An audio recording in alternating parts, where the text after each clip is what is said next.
El Señor esté con ustedes. Del Santo Evangelio según San Mateo.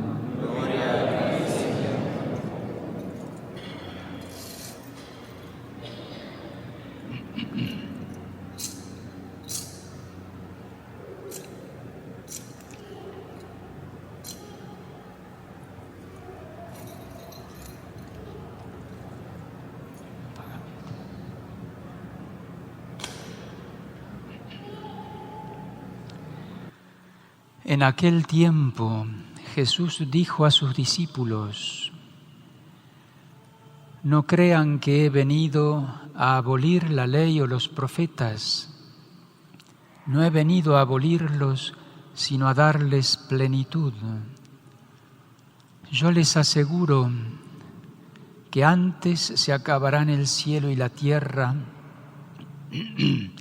que deje de cumplirse hasta la más pequeña letra o coma de la ley.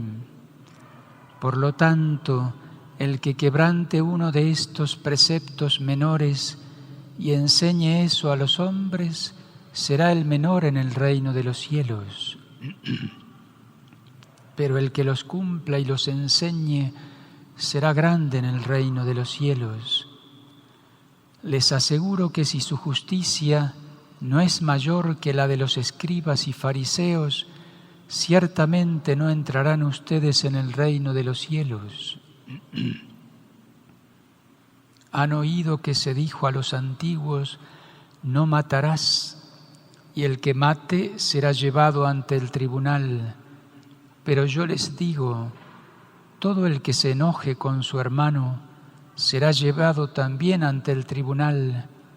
El que insulte a su hermano será llevado ante el Tribunal Supremo, y el que lo desprecie será llevado al fuego del lugar de castigo.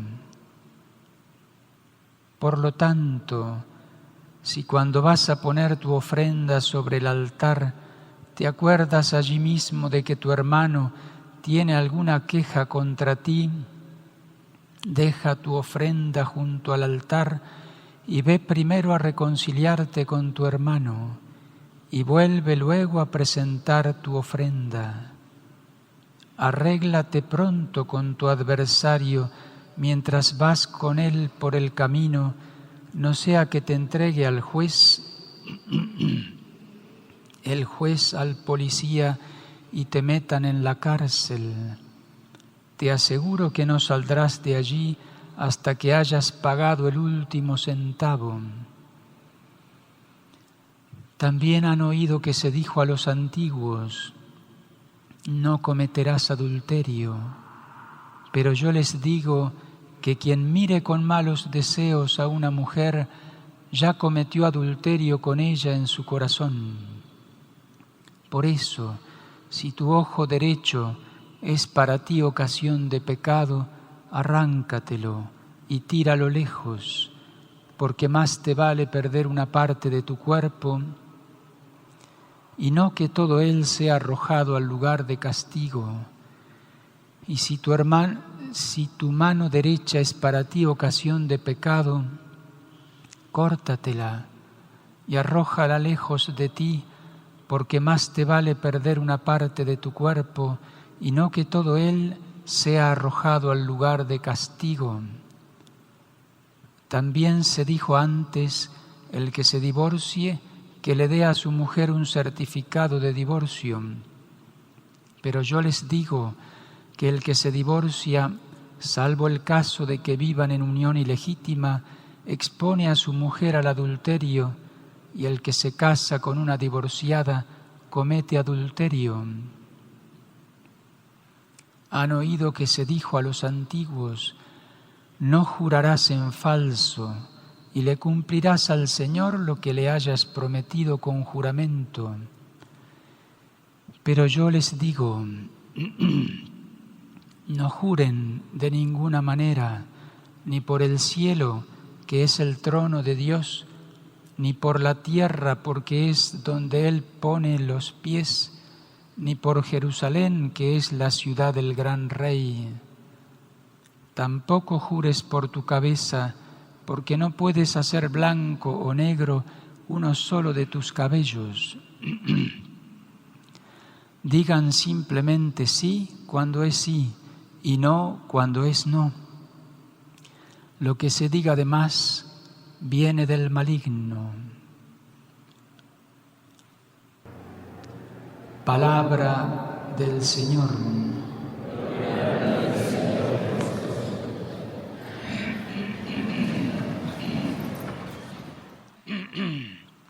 Gracias.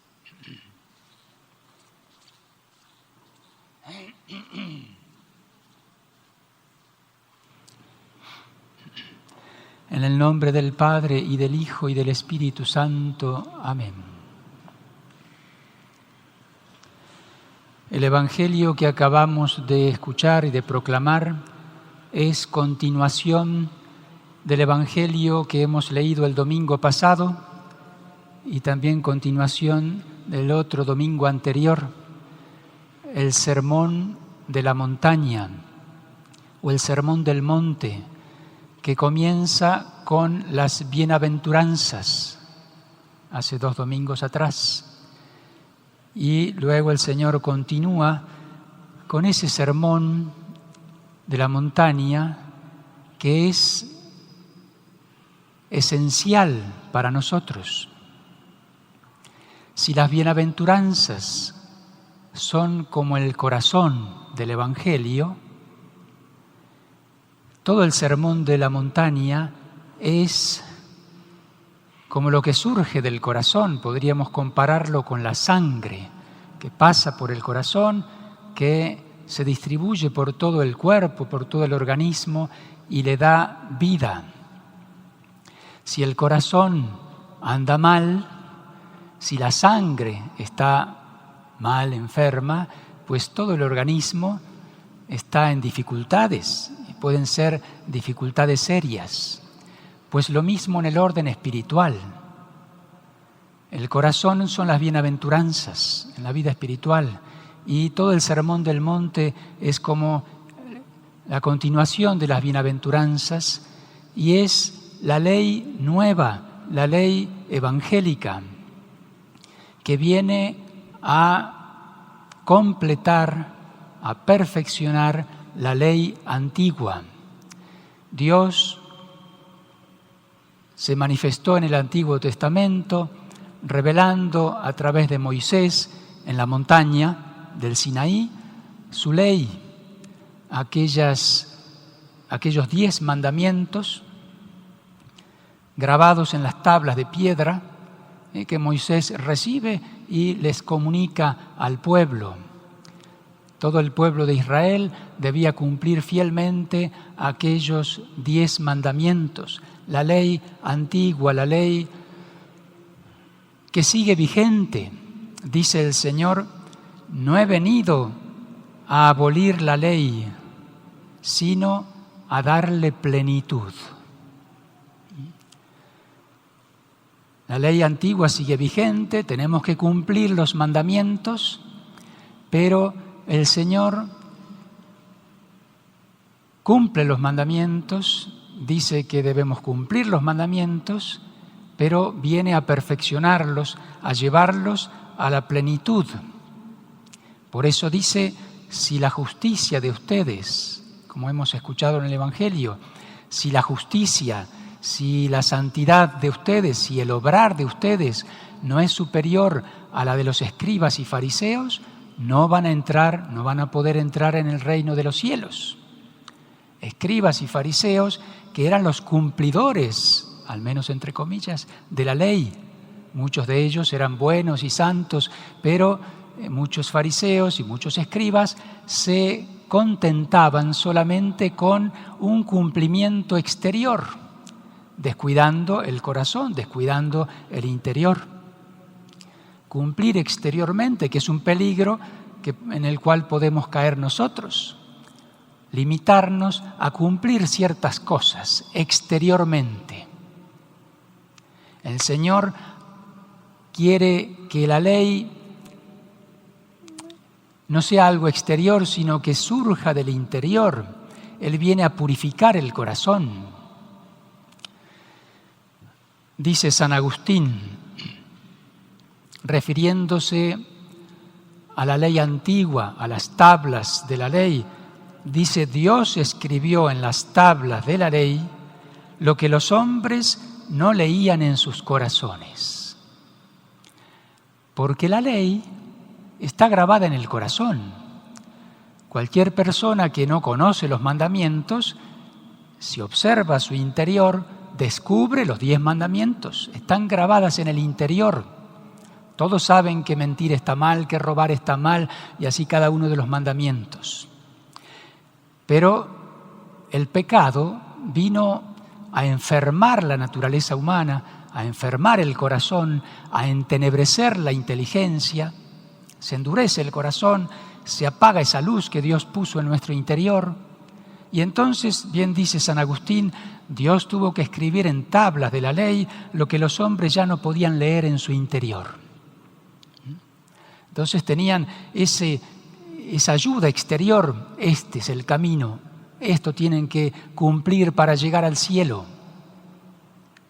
Pero el Señor viene a dar plenitud a la ley y viene a restaurar todo lo que el Señor, lo que Dios había hecho desde el principio, y a elevarnos a un grado mayor de santidad, de manera que esa ley exterior pasa a ser interior.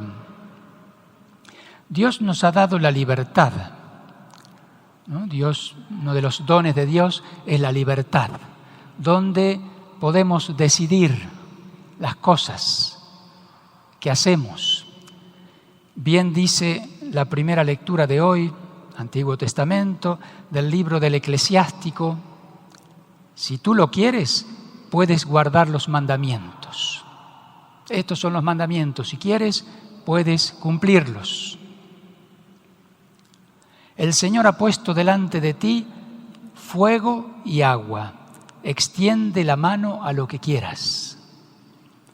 Delante del hombre están la muerte y la vida. Le será dado lo que él escoja. Tenemos que elegir, haciendo buen uso de nuestra libertad, entre la muerte y la vida, el fuego o el agua. Y esa decisión, en definitiva, está en el fondo del corazón. Solo Dios ve lo que hay en el fondo del corazón. Esas decisiones tan importantes, profundas, son las que valen delante de Dios. Después se traducen en las obras exteriores, pero debemos saber lo que hay ahí en nuestro corazón, porque podemos cumplir ciertas cosas, pero en el fondo del corazón elegimos el pecado, elegimos la muerte, ¿no? Allí en el fondo del corazón están las decisiones importantes de la vida. Aunque sigamos luchando, batallando con nuestras obras, tal vez cayéndonos y levantándonos, pero la decisión importante está ahí adentro, en el corazón. Ese corazón de piedra tiene que transformarse en un corazón de carne. Ya el profeta Ezequiel, Antiguo Testamento, Dios prometía a través de él, del profeta: les daré un corazón nuevo. Arrancaré de ustedes el corazón de piedra y les daré un corazón de carne, capaz de amar. Del fondo del corazón surgen las buenas obras, del fondo del corazón surgen las malas obras. Y Dios, nuestro Señor Jesucristo, viene a purificar, a transformar el corazón desde adentro. Hay una diferencia muy grande entre la teología verdadera, la teología católica, y la teología protestante. Me refiero a los orígenes del protestantismo, Lutero, Calvino, que enseñaban algo totalmente distinto a la verdadera teología católica. Lutero, Calvino, y de ahí vienen todos los protestantes, dicen que el corazón del hombre está corrompido totalmente por el pecado y no tiene solución. La salvación de Cristo viene como, la santidad de Cristo viene como a cubrir eso, ¿no? como algo corrompido, lo podemos bañar en oro, queda muy bonito. Esa es la teología protestante. Dice que el corazón sigue malo y Dios lo justifica exteriormente. Cristo nuestro Señor lo justifica, lo salva. No importan las obras, dicen los protestantes. Una frase de Lutero es: peca fuertemente, pero cree más fuertemente, haciendo hincapié solo en la fe. Cristo me salva, no importa lo que yo sea, lo que yo haga. Como que daba permiso para pecar mientras uno crea que Dios me salva. Esa no es la teología católica. La teología verdadera, la nuestra, es que Dios viene a purificar el corazón. La gracia penetra en el corazón. No es algo solamente exterior, sino que la gracia es capaz de transformar el corazón, sanar el corazón y llevarlo a la santidad. Y de ahí surgen las buenas obras. De ahí surgen las buenas obras, la santidad de vida, ¿no? Dice el Salmo que hemos cantado, 188, perdón. Dichoso el que cumple la voluntad del Señor. Dichoso, feliz, el de conducta intachable, el que cumple la ley del Señor. La libertad, tenemos que elegir bien y permitir que Dios transforme nuestro corazón. Y la felicidad, a la hora de decidir bien, de ahí surge la felicidad. Dichoso el que cumple la voluntad del Señor. La felicidad no está en el pecado. Creo que todos tenemos experiencia de eso. Queremos ser felices y elegimos mal y pecamos y después viene la amargura, el remordimiento de conciencia. No está la felicidad en el pecado ni en las cosas de la tierra. Feliz el que cumple la voluntad del Señor, el que elige bien y permite que el Señor transforme su corazón desde adentro. Y ese corazón está lleno de Dios.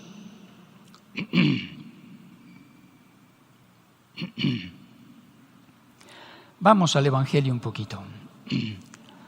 No crean que he venido a abolir la ley, sino a darles plenitud. Se cumplirá hasta la más pequeña letra o coma de la ley. La ley es buena. La justicia de ustedes tiene que ser mayor que la de los escribas y fariseos. Y el Señor pone ejemplos, 4 en concreto, 3 o 4, en relación a esto, a cómo el Señor perfecciona la ley. Y entonces dice: han oído ustedes en la ley antigua tal cosa, pero yo les digo esto. El Señor se pone como legislador. Allí aparece el Señor como Dios verdadero. ¿Quién dio la ley en el Antiguo Testamento? Pues Dios. ¿Y quién es este hombre que aparece diciendo: se dijo tal cosa, pero yo les digo que hay que hacer tal otra? ¿No? Perfeccionando la ley. Ahí se presenta con autoridad. Y por encima de la ley como legislador, precisamente para perfeccionarla y llevarla al interior. Y entonces pone algunos ejemplos. Se ha dicho, han oído que se dijo a los antiguos: no matarás. ¿No? 5º mandamiento, no matarás. Pero yo les digo, el que se enoje con su hermano será llevado al tribunal, el que insulte a su hermano será llevado a un tribunal supremo, el que lo desprecie en su interior será llevado al fuego del castigo. Pone como 3 categorías de matar sin matar, ¿no? La ley decía no matar, ¿no? El asesino debía cumplir su pena, era precisamente la pena de muerte, pero el Señor interioriza todo eso y nos dice que podemos matar con el pensamiento, que podemos matar con la lengua, que podemos matar con el corazón, despreciando al prójimo. ¿No? Generalmente se dice así: he matado con la lengua. Qué común es eso. hablar mal, criticar, despreciar al prójimo, murmurar, levantar calumnias, todos esos pecados que son en definitiva contra ese quinto mandamiento de no matar. Señor, nos ayude a cumplir esta ley. Viene la Cuaresma, comenzamos el miércoles que viene, tal vez tenemos que hacer propósitos firmes para corregirnos, tal vez el de la lengua, pecados de la lengua, ayuno de lengua, no hablar tanto, sobre todo si hablamos mal. Ese sería un hermoso propósito. Dios nos invita a la perfección interior, no solo exterior. ¿Han escuchado? Yo 1000 veces lo he escuchado. Pues yo no he matado a nadie. Tal vez no mataste a alguien físicamente, pero sí en tu corazón, con tu mente, con tu desprecio, con tu odio, con tu rencor, con tu falta de perdón. El Señor quiere que seamos santos desde adentro. Y la Escritura dice que el que no peca con la lengua es varón o mujer perfecto. La santidad tiene que ver con eso, con la lengua. De la abundancia del corazón habla la lengua, ¿no? Habla la boca, dice también la Escritura. Si salen palabras malas, groserías, lo que sea, o desprecios y demás, eso es porque hay en el corazón algo desordenado, el corazón está enfermo, está herido, necesita ser purificado. La Cuaresma es tiempo de purificación. Propósito entonces. ¿Ven cómo el Señor perfecciona la ley? La hace de exterior a interior, para sanar el corazón, y nos da la gracia, porque si no es imposible. La ley antigua era solo como un mandato exterior, se hacía cuesta arriba.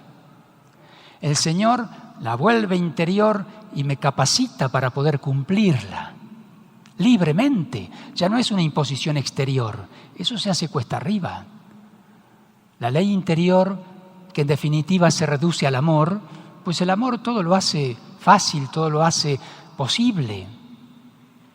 El que ama cumple fácilmente los mandamientos y se reducen al mandamiento del amor, ¿no? Amor a Dios y amor al prójimo. Con eso basta. De ahí van a surgir muchas cosas buenas. Otro ejemplo que pone el Señor. Se ha dicho, ¿no?, en el Antiguo Testamento, no cometerás adulterio. Pero yo les digo, el adulterio es pecado grave, ¿no? Nos podemos ir al infierno con ese pecado, pero yo les digo que quien mira con malos ojos, con malos deseos, con lujuria a una mujer, o viceversa, ¿no?, una mujer a un varón, ya comete adulterio con esa persona en su interior, en su corazón. Si somos adúlteros tenemos que vencer el adulterio, si no nos vamos a perder. Pero aunque seamos fieles de acto, tenemos que trabajar en la pureza del corazón. ¿Cómo están nuestros ojos? ¿Cómo está nuestro corazón en relación a la lujuria? En particular los varones, las mujeres también. Mirar con malos ojos a alguien, pues ahora se facilita mucho, ¿no? El tema del internet, del celular, no solo es mirar con malos ojos a una mujer, sino es mirar barro, ensuciarse, tirarse barro así encima. Eso es lo que hay en el celular, ¿no? Y no es una fantasía, esta enseñanza de Cristo no es algo imposible. Todo se puede con la gracia de Dios. Y el Señor nos pide radicalidad. No es un más o menos. Por eso dice, si tu ojo derecho es para ti ocasión de pecado, arráncatelo y tíralo lejos, porque más te vale entrar con un solo ojo al cielo que irte con todo tu cuerpo y con los 2 ojos al infierno. Eso no es que literalmente nos tengamos que arrancar el ojo, pero significa esa radicalidad. Lo que tenemos que tomar muy en serio eso.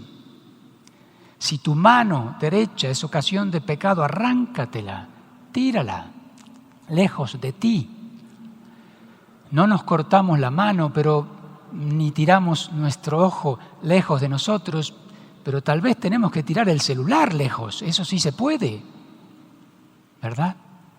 Si el celular es pecado, es ocasión de pecado, u otras cosas, muchas otras cosas que son ocasión de pecado, pues no puedo vencer esto, no puedo manejarlo bien al celular. Qué difícil es para los niños, para los jóvenes, ¿no? Porque invaden muchas cosas sucias. Pero los grandes, los viejos, no pueden manejar ese aparatito. Pues entonces sí, tal vez hay que tirarlo lejos. O dejarse ayudar, ¿no? Poner límites en horarios. Lo necesito para la escuela, para el trabajo, pero para nada más.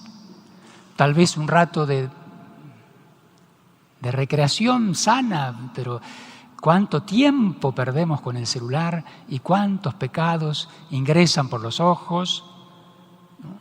A través del celular, por poner un ejemplo, ¿no?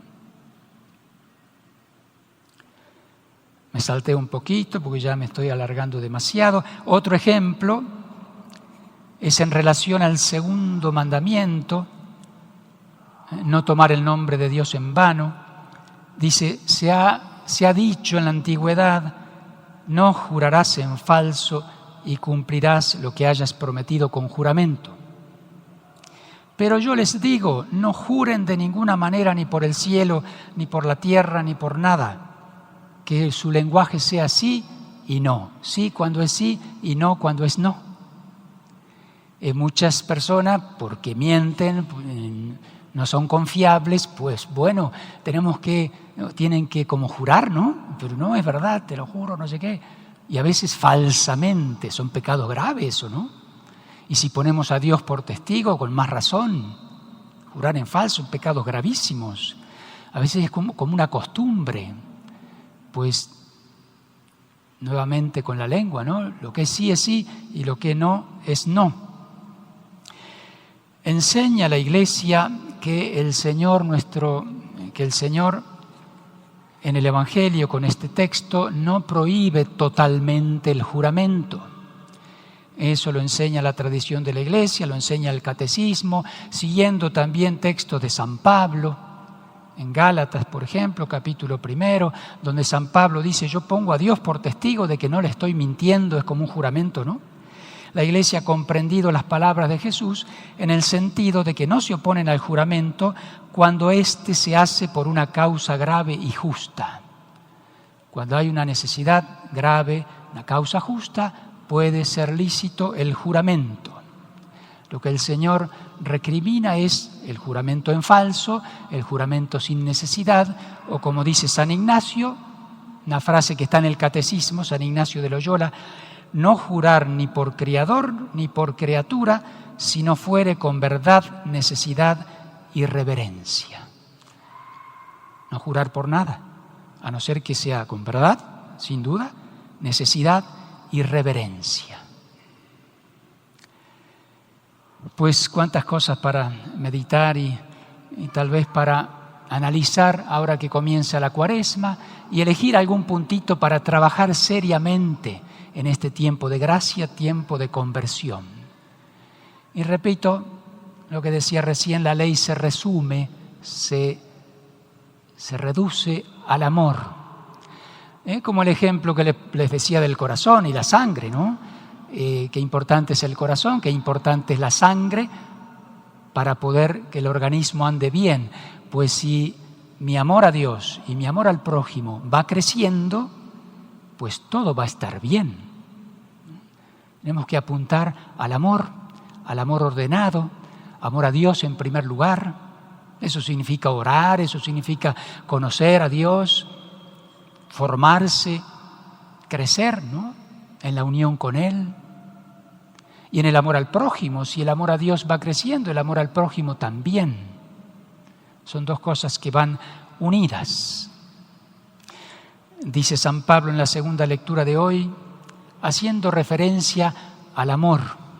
El que ama le espera un premio muy grande. Ha cumplido los mandamientos por amor y llegará al cielo. a una felicidad que ni siquiera podemos imaginar. Ni el ojo vio, ni el oído oyó, ni vino a la mente del hombre lo que Dios tiene preparado para los que lo aman.